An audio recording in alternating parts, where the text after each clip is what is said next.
CRCL stock analysis and price predictions for Monday is Circle Internet Group stock buy. I'll be breaking all of that down in this brief and short 1-minute video. Now, as the only guy in this page with an actual track record of 44,000 videos and 5 years of experience, I have seen what's working for me and what's not. I mean, ultimately speaking, this is just a melting market. It's not that I'm just going to randomly start buying. You know, this is a great demand zone. But the only thing that I would much rather prefer is the price giving me the shift, you know, the breaks above 192.45 and then onwards. I mean, key part here is that this whole bullishness began right here very early. And if you don't believe me, this is why I have the links.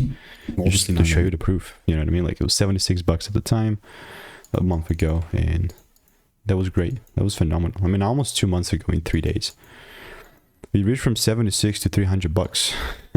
And the only thing that's going to actually propel me back to that buying freaking demeanor is if I start seeing double breaks above 192 and onward. So that's how CRCL is looking like. It's not financial advice. And if you want to stay tuned and get my money making emails and insights, click the first link in the description. See you in the next one.